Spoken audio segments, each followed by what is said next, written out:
Hello students, मैं सूरज यादव आपका अपनी वीडियो में स्वागत करता हूं। जैसा कि मैंने आपसे कहा था कि इस चैप्टर को मैं कंप्लीट इस यूट्यूब पर ही करवा दूंगा। चैप्टर का नाम क्या है? अल्टरनेटिंग करंट, और ये क्लास 12 का चैप्टर नंबर 7 है। और ये आज हमारी कौन सी वीडियो होगी? तीसरे नंबर की वीडियो। और हाँ, अगर आपको वीडियो पसंद आया करे तो आप इसको लाइक भी कीजिए, शेयर भी कीजिए और अपने दोस्तों के साथ में भेजिए जो कि क्लास 12 में पढ़ रहे हो। ठीक है, तो चलिए कल तक हम लोगों ने क्या पढ़ लिया था वो एक बार रिकॉल कर लेते हैं छोटा सा। तो कल हम लोगों ने रेजिस्टेंस के बारे में पढ़ लिया था, रिएक्टेंस के बारे में पढ़ लिया था, इंपीडेंस के बारे में पढ़ लिया था। आज हम लोग क्या पढ़ेंगे कि मान लीजिए आपके पास में कोई भी एक अल्टरनेटिंग करंट सर्किट है और उसमें सिर्फ आपके पास में ओमिक रेजिस्टेंस जुड़ा हुआ है। तो क्या पढ़ेंगे आज हम लोग? आपके पास में पढ़ेंगे कि alternating current circuit, alternating current circuit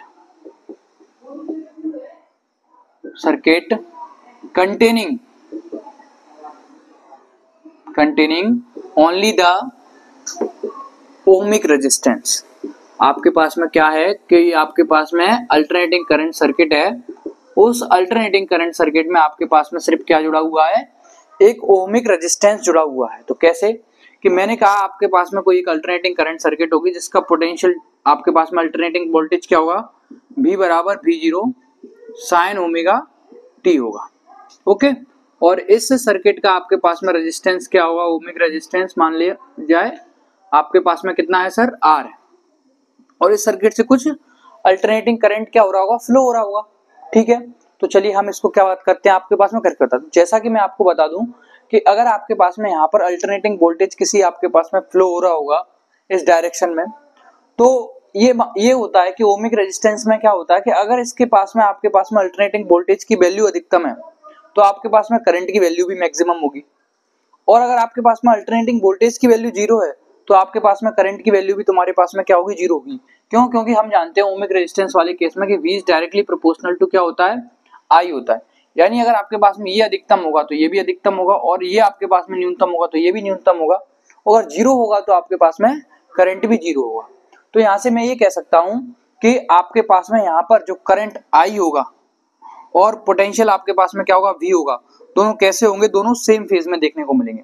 यानी दोनों के बीच का फेज डिफरेंस आपके पास में कैसा होगा? सेम होगा। तभी तो ये बात होती है आपके पास में कि डायरेक्ट करंट के लिए भी जो रेजिस्टेंस होता है वही आपके पास में अल्टरनेटिंग करंट सर्किट के लिए भी देखने को मिलता है। सिर्फ यही, क्योंकि ये दोनों आपके पास में कैसे देखने को मिलते हैं? सेम फेज में देखने को मिलते हैं। और प्रूफ करके देख लेते हैं। तो जैसा कि आप सब लोग जानते हो V बराबर आप लोगों ने क्या पढ़ा हुआ है? IR पढ़ा हुआ है। सही बात है। तो हम जानते हैं V बराबर आपके पास में क्या वैल्यू दी होती है? V बराबर आप जानते हो V0 साइन ओमेगा टी होता है। ओके, बराबर आपके पास में क्या होता है? IR होता है। इसको इक्वेशन नंबर 1 बोलते हैं। एज वी नो दैट, जैसा कि हम तुम्हें बता चुके हैं क्या कि अल्टरनेटिंग करंट की वैल्यू आपके पास में क्या होती है? अल्टरनेटिंग करंट की वैल्यू आपके पास में I बराबर I0 साइन ओमेगा टी होता है इतना। तो इस I बराबर I0 साइन ओमेगा टी को मैं यहाँ पे रखूंगा तो क्या देखने को मिलेगा? V0 sign omega T.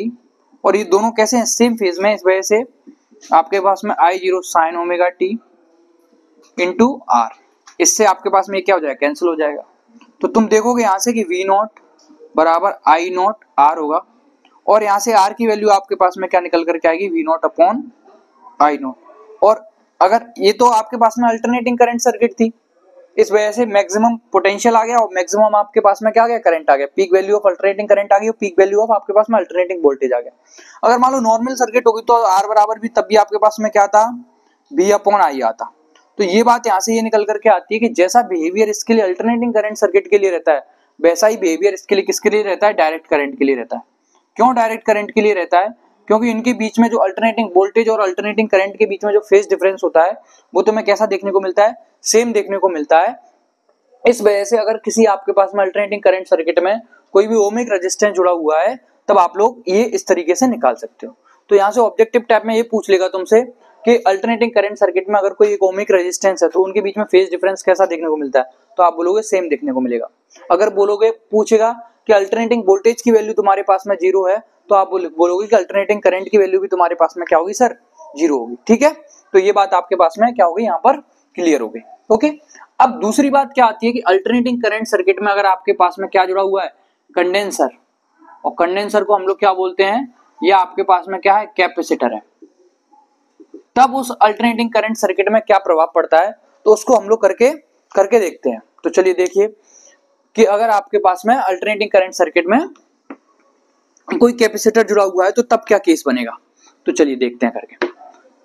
अब हम पहले इसका फिगर बनाते हैं। तो मान लीजिए आपके पास में अल्टरनेटिंग वोल्टेज हो गया और ये आपके पास में क्या हो गया, V0 sin ओमेगा t हो गया। ठीक है सर। और ये मान लीजिए आपने यहाँ पर क्या जोड़ दिया, एक कैपेसिटर जोड़ दिया। कैपेसिटर पर मान लो कोई चार्ज Q होगा, कैपेसिटर के किनारों पर चार्ज आपके पास में क्या होगा, Q होगा। बराबर जो डंडे होते हैं उस बात को हम लोग क्या बोलते हैं, कैपेसिटर बोलते हैं। तो जैसा कि तुम सबने एक फॉर्मूला पढ़ा हुआ है क्या, कि आप जानते हो कि I बराबर क्या होता है, dq अपॉन dt होता है। I बराबर क्या होता है, dq अपॉन dt होता है, आपको स्टार्टिंग से बताता हूँ। और Q is directly proportional to V होता था। जब प्रोपोर्शनल का सिंबल हटा देते तो Q बराबर यहाँ से क्या आता था, CB आता था। यानी Q की वैल्यू कैसी आती है, CB अगर यहाँ पर लिखोगे तो d अपॉन dt, और CB ऐसे लिख सकता हूं मैं। C आपके पास में कांस्टेंट वैल्यू होती है, तो I बराबर क्या हो जाएगा, C dB अपॉन dt होगा। ये बात समझ में आ रही है। तो यहाँ से क्या बात देखने को मिली कि आपके पास में जो भी आपके पास में potential, the rate of potential में चेंजेस होगा, जितना चेंजेस देखने को मिलेगा उतना ही तुम्हारे पास में क्या होगी, करंट की वैल्यू पता चलेगी। यानी अगर आपके पास में कोई अल्टरनेटिंग करंट सर्किट में अगर कोई कैपेसिटर है उस सर्किट में, तो आप देखोगे कि उसके पोटेंशियल में जो भी चेंज आएगा वो तुम्हें क्या देगा, करंट देगा। अब कैसे, ये बात ऐसे समझ में आती है कि मान लीजिए यहाँ पर आपके पास में इसके मैग्नीट्यूड और डायरेक्शन में कोई भी चेंज होगा, और कोई भी चेंज से क्या होगा, इस सर्किट में करंट फ्लो होगा। और जैसा कि सर्किट में करंट फ्लो होगा तो इसके कैपेसिटर के किनारों पर भी क्या होगा, पोटेंशियल डिफरेंस में चेंजेस देखने को मिलेगा। तो जैसे इसके पोटेंशियल डिफरेंस में तुम्हारे पास में क्या देखने को मिलेगा, चेंजेस देखने को मिलेगा, तुम्हें क्या मिलेगा, यहाँ पर करंट मिलेगा।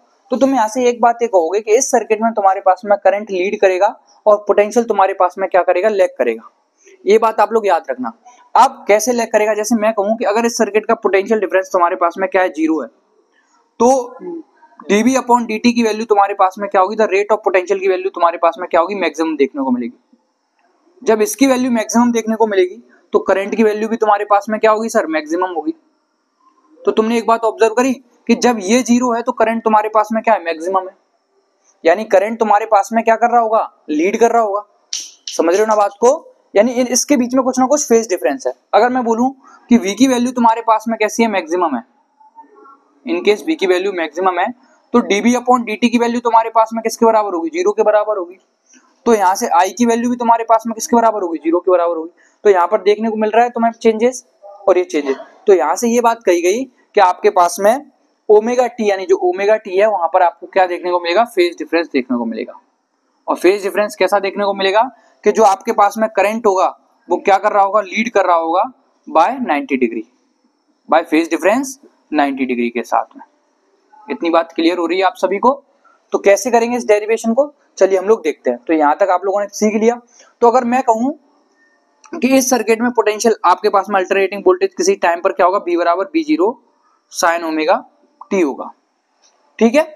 तो अगर मैं इस V की वैल्यू को आपके पास में कहां पुट करूं, यहां पर पुट करूं, तो आप देखोगे कि I बराबर आपके पास में क्या निकल कर आएगा, C d अपॉन dt और V0 साइन ओमेगा t हो जाएगा, V0 साइन ओमेगा t हो जाएगा। चूंकि V0 आपके पास में एक ऐसी टर्म है, कांस्टेंट टर्म है, तो इसको बाहर ले लोगे तो I बराबर क्या हो जाएगा, CB not d upon dt sine omega t, इतना हो जाएगा। अब देखिए, अब जरा आप इसका क्या करोगे, डिफरेंशिएट करोगे, तो I बराबर CB नॉट, साइन का डिफरेंशिएशन आपके पास में क्या होता है सर, कॉस होता है, तो कॉस ओमेगा t, और इस ओमेगा का करोगे तो क्या हो जाएगा, इंटू ओमेगा। तो मैं इसको कैसे लिखूंगा, I into omega omega C V0 cos omega t। अगर आप इसको ये इस करंट को आप लोग जो निकला है वो इसकी सहायता से निकला है। जब आप इसको I बराबर I0 साइन ओमेगा t से कंपेयर करोगे तो मेरे को ये वाली टर्म आपको पास में किसमें लिखनी पड़ेगी, साइन में लिखनी पड़ेगी, तभी तो आप पता कर पाओगे। तो मैं कॉस को कैसे लिख सकता हूँ, आप सब बच्चे जानते होंगे, ओमेगा C V0, आप जानते हो साइन 90 प्लस थीटा क्या होता है, कॉस थीटा होता है, जैसा कि सब लोगों ने टेबल पढ़ी होगी। तो साइन 90 प्लस ओमेगा टी किसके बराबर होता है, कॉस ओमेगा टी के बराबर होता है। तो क्या मैं इसको ऐसे लिख सकता हूं, और आई बराबर वी नॉट 1/ओमेगा C sine π/2 plus omega T, ऐसे लिख सकता हूं मैं यहाँ से। हाँ सर लिख सकते हैं यहाँ से आप, सर इसको ऐसे लिख सकते हो। तो जब मैं इसका कंपैरिजन किससे करता हूँ, अल्टरनेटिंग करंट से करता हूँ, आई बराबर जो कि I0 साइन ओमेगा टी होता है, तो आप यहाँ पर देखोगे कि ये करंट आपके पास में किससे π/2 से क्या कर रहा है सर, लीड कर रहा है। इसको मगर मैं उल्टा करके लिखूं यहाँ पे, तो ओमेगा टी प्लस π/2, तो ये वाला करंट इससे क्या कर रहा है, π/2 लीड कर रहा है। तो π/2, तो वही हमने कहा था कि इस सर्किट में अगर कोई कैपेसिटर जुड़ा हुआ है तो आपके पास में वो करंट क्या करता है, लीड करता है, और पोटेंशियल आपके पास में क्या करता है, लैग करता है। ठीक है, तो अगर मैं इसका कंपैरिजन करूं तो देखूंगा कि आई नॉट की वैल्यू किसके बराबर होगी, वी नॉट 1/ओमेगा सी के बराबर होगी। ठीक है, तो क्या मैं इसको ऐसे लिख सकता हूं, इस आई नॉट को इधर भेज दूं, इस 1/ओमेगा सी को इधर लेकर आऊं, तो 1/ओमेगा C V not upon I nought. जैसा कि तुम जानते हो कि V अपॉन आई क्या होता है, रेजिस्टेंस होता है। और हमने कल आपको बताया था कि अगर कोई आपके पास में सिंगल कंपोनेंट जुड़ा हुआ है तो उसको हम लोग क्या बोलते हैं, रिएक्टेंस बोलते हैं। क्या बोलते हैं, रिएक्टेंस। क्योंकि ये सिंगल कंपोनेंट इस सर्किट में जुड़ा हुआ है कैपेसिटर, तो इसको हम लोग क्या पढ़ेंगे, कैपेसिटिव रिएक्टेंस पढ़ेंगे। क्या पढ़ेंगे इसको, कैपेसिटिव रिएक्टेंस। अतः इसकी वैल्यू आपके पास में क्या आएगी, XC की वैल्यू आपके पास में 1/ओमेगा सी आएगी। यानी यहां से मैं कहूं XC की वैल्यू आपके पास में किसके बराबर आएगी, 1/ओमेगा सी के बराबर आएगी। यानी इस सर्किट का आपके पास में टोटल इफेक्टिव रेजिस्टेंस किसके बराबर होगा, 1/ओमेगा सी के बराबर होगा। ठीक है, अब देखो ओमेगा बराबर क्या होता है, 2πf होता है, यहां पर कर देते हैं हम। तो XC बराबर में यहां से क्या लिख सकता हूं, 1/2πfc।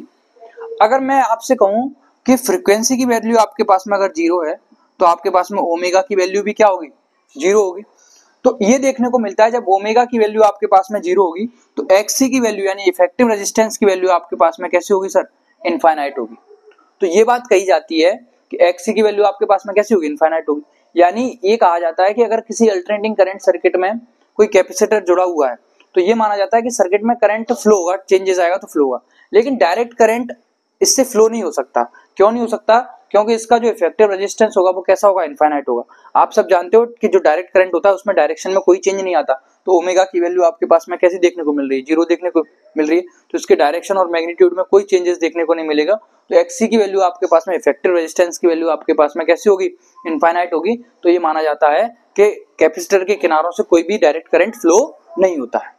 ठीक है, अब हम इसका क्या देखते हैं, आपके पास में फेजर डायग्राम देखते हैं। तो जैसा कि हमने तुम्हें बता दिया कि करंट आपके पास में क्या कर रहा है, लीड कर रहा है, और पोटेंशियल आपके पास में क्या कर रहा है, लैग कर रहा है। तो जरा यहां पर देखिए आप सभी लोग कि अगर मैं करंट आपके पास में क्या कर रहा हूं, लीड कर रहा हूं, तो सबसे पहले मैंने ये बना दिया आपके पास में, ये आपके पास में क्या हो गया, V हो गया। ये आपके पास में क्या हो गया सर, V हो गया। अब करंट क्या कर रहा है, लीड कर रहा है। तो इस करंट को मैंने कहा ये लीड कर रहा है, तो इसको मैं इस तरीके से यहां से लेकर के जाऊंगा।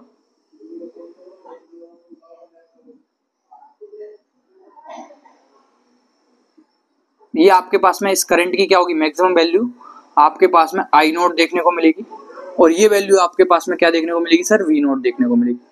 ये V था और ये आपके पास में क्या था सर, I था। ये V था आपके पास में क्या था, ये I था।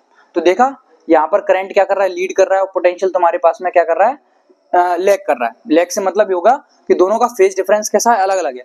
मतलब जब ये यहाँ पर आ रहा है, देखो ये यहाँ से स्टार्ट हुआ और ये इस पॉइंट से स्टार्ट हुआ, तो ये तुम्हारे पास में क्या हो जाएगा, इसका डायग्राम हो जाएगा, ग्राफ हो गया। अगर मैं इसको फेजर डायग्राम से रिप्रेजेंट करूं तो कैसे करोगे, तो मैंने क्या कहा आपसे पास में कि करंट इसमें क्या कर रहा है, लीड कर रहा है। तो हमने क्या किया, करंट को लीड करा दिया। तो ये आपके पास में क्या रहा, करंट रहा, और ये आपके पास में क्या रहा, पोटेंशियल रहा। ये कितनी डिग्री से लीड कर रहा है, फेज डिफरेंस 90 डिग्री से आपके पास में क्या कर रहा है, लीड कर रहा है। या तो फिगर ऐसे बना दो, या फिगर आपके पास में इस तरीके से बना दो। मान लो ये V हो गया, ये आपके पास में I हो गया, और ये तुम्हारे पास में क्या हो गया, 90 डिग्री हो गया। तो हर केस में 90 डिग्री फेज डिफरेंस से क्या कर रहा है, तुम्हारे पास में लीड कर रहा है। तो ये डेरिवेशन आपके पास में कौन सी हो गई, कि अगर आपके पास में अल्टरनेटिंग करंट सर्किट में कोई कैपेसिटर है तो। अब अगली क्या, तो चलिए अब तक हम लोगों ने कैपेसिटर के लिए देख लिया और ओमिक रेजिस्टेंस के लिए देख लिया।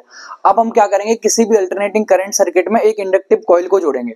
तो देखो कैसे, कि मैंने कहा मेरे पास कोई एक अल्टरनेटिंग करंट सर्किट है, उस अल्टरनेटिंग करंट सर्किट का अल्टरनेटिंग वोल्टेज क्या है, V बराबर V0 साइन ओमेगा टी।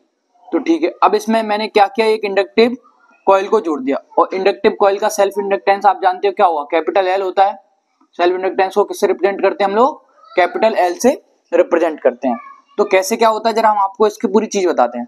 तो जैसे मैंने कहा कि मान लीजिए आपने किसी अल्टरनेटिंग करंट सर्किट में जिसका ईएमएफ या पोटेंशियल वोल्टेज क्या था, V बराबर V0 साइन ओमेगा टी था, इसमें आपने एक इंडक्टिव कॉइल जोड़ी।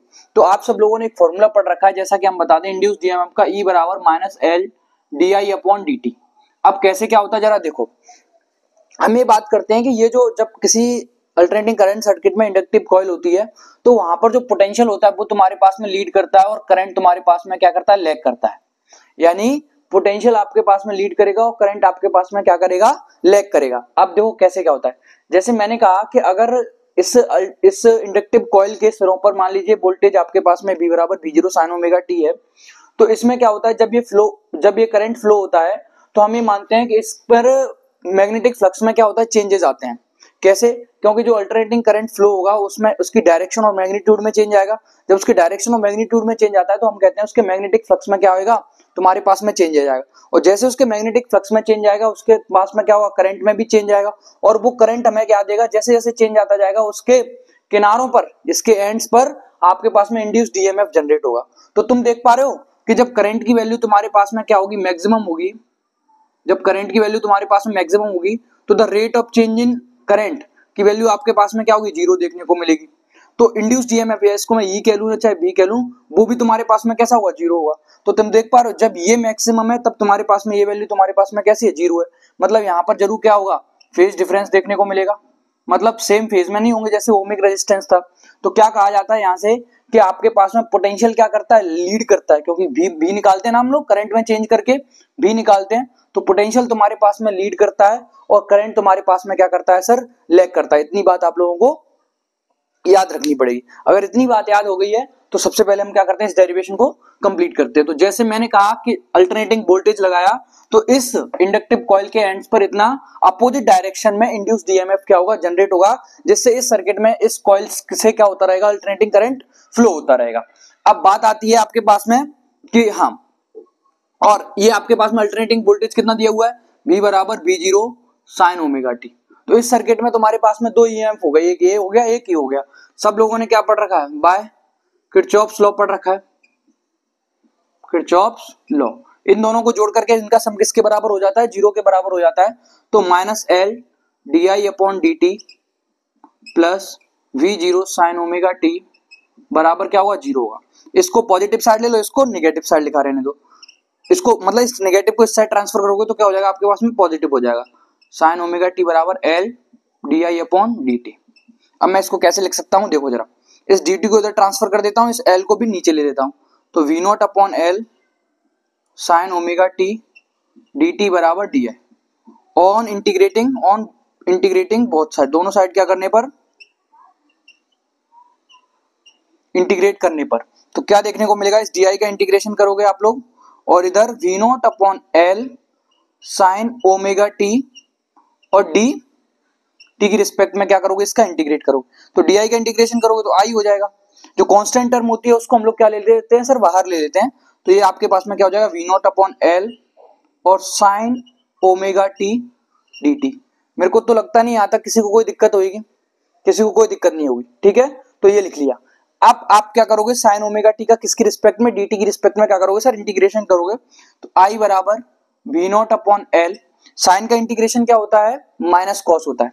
क्या होता है साइन का integration, minus cos omega T upon, ये जो इसके प्रोडक्ट में लिखा हुआ है वो क्या आ जाता है, इसके डिवाइड में आ जाता है। हमने पहले भी सिखा चुके हैं और एक बार यहाँ भी बता देते हैं। जैसे मैंने कहा आपको साइन 2x का इंटीग्रेशन करना है, तो साइन का क्या होता है, कॉस माइनस कॉस 2x, और ये 2 इसके मल्टीपल में ना, तो यहाँ पर क्या हो जाएगा, 2 हो जाएगा dx की रिस्पेक्ट में किया तो, ठीक है। तो इसी तरीके से ये t की रिस्पेक्ट में कर रहे हो तो ये ओमेगा इसके किस में आ जाएगा, डिवाइड में आ जाएगा। तो i बराबर यहाँ से क्या हो जाएगा, v not upon L minus cos omega T. अब पता कैसे चलेगा कि यहाँ पर करंट तुम्हारे पास में लीड कर रहा है या लैग कर रहा है। तो हम जानते हैं अल्टरनेटिंग करंट की वैल्यू तुम्हारे पास में क्या होती है, equation I0 sign omega T होता है, एज वी नो दैट, जैसा कि हम पहले ही आपको बता चुके हैं। तो साइन ओमेगा टी होता है और यहाँ पर कैसी टर्म है, कॉस की टर्म है, तो इसको मेरे को किस में चेंज करना पड़ेगा, साइन में चेंज करना पड़ेगा। तो सब बच्चे जानते हो कि कॉस 90 माइनस थीटा क्या होता है, कॉस 90 माइनस थीटा किसके बराबर होता है, साइन थीटा के बराबर होता है, फर्स्ट क्वाड्रेंट में आता है। ठीक है, तो मैं इसको क्या लिख सकता हूँ, 90 माइनस थीटा लिख सकता हूँ। तो minus V not upon L, या इस माइनस को यहीं लिखा रहने दो।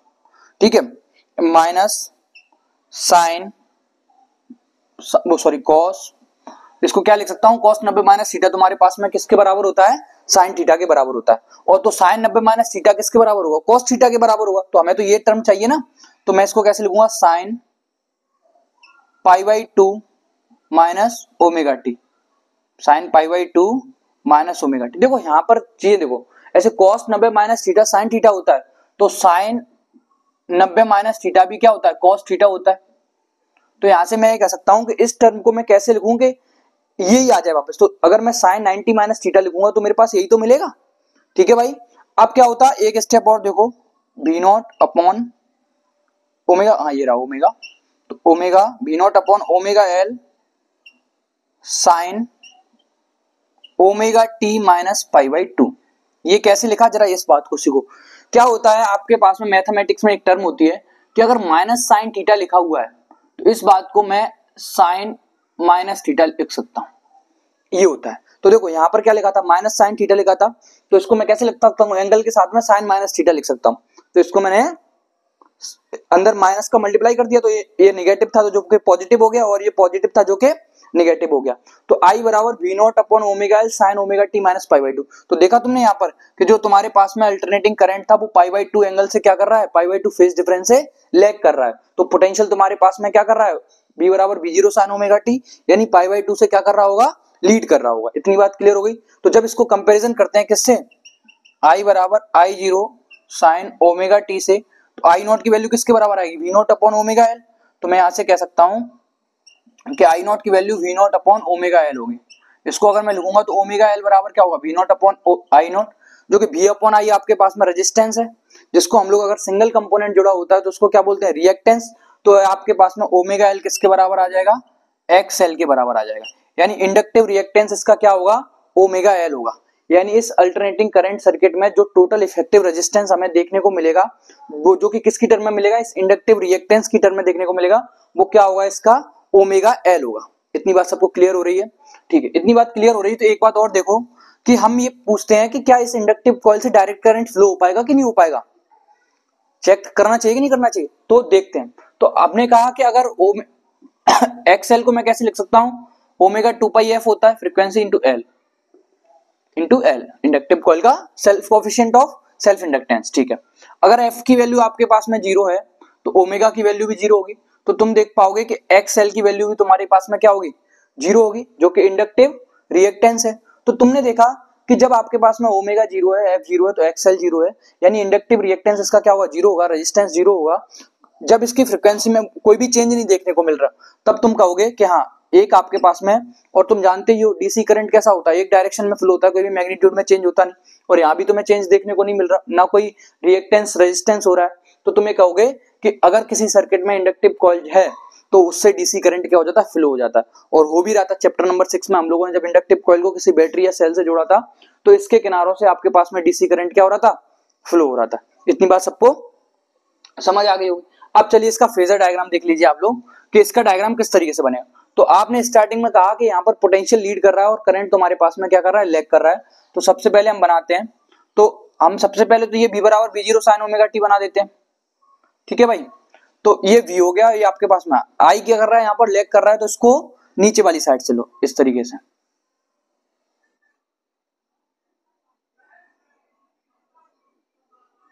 तो तुमने देखा कि करंट तुम्हारे पास में क्या कर रहा है, लैग कर रहा है, और v तुम्हारे पास में क्या कर रहा है, लीड कर रहा है। तो ये मान लीजिए आपके पास में आई नॉट की वैल्यू हो जाएगी, और ये मान लीजिए आपके पास में वी नॉट की वैल्यू हो जाएगी। ये तुम्हारे पास में 0 पाई 2 पाई और ये ओमेगा टी फेज डिफरेंस है, इसकी रिस्पेक्ट में तुम्हारे पास में क्या हो जाएगा, फेजर डायग्राम। एक और बना दो, क्या कर रहा है तुम्हारे पास में, पोटेंशियल तो तुम्हारे पास में लीड कर रहा है और करंट तुम्हारे पास में लैग कर रहा है, कितने फेज डिफरेंस के साथ में, 90 डिग्री के साथ में। तो ये तुम्हारे पास में एक और फिगर हो गया।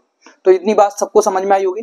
तो अब जब भी सिंगल कंपोनेंट को जोड़ा गया है तो ये पूछा जाएगा कि इसका रिएक्टेंस कितना होगा। तो सबसे पहले तुमने किसका निकाला था, XC का निकाला था। जब कैपेसिटर जुड़ा होगा तो 1/ωc और इसके साथ में क्या होगा, XL बराबर ओमेगा एल। इस वाले केस में डायरेक्ट करंट उस कैपेसिटर से फ्लो नहीं होगा और इस वाले केस में डायरेक्ट करंट, ये ऑब्जेक्टिव में पूछ लेगा, उसको क्लियर कर दे। डायरेक्ट करंट क्या हो जाएगा, फ्लो हो जाएगा। ठीक है, यहाँ पर कौन लीड करता है, यहाँ पर पोटेंशियल लीड करता है और करंट तुम्हारे पास में क्या करता है, लैग करता है। यहाँ पर करंट लीड करता है और पोटेंशियल तुम्हारे पास में क्या करता है सर, लैग करता है। इतनी बात क्लियर हो गई होगी। तो हम डे बाई डे करके वीडियो डालते जा रहे हैं और इस चैप्टर को कंप्लीट हम यूट्यूब पर करवा ही देंगे जैसा कि हमने आप लोगों से कह रखा है। तो हाँ, अब वीडियो अगर अच्छी लगा करे तो तुम लोगों का काम क्या है, सिर्फ एक ही काम है, इस चैनल को लाइक कर दो, शेयर कर दो, सब्सक्राइब कर दो और जो भी तुम्हारे साथ में जो 12th में दोस्त पढ़ रहे हैं उनको भेज दो। ठीक है, थैंक यू स्टूडेंट्स।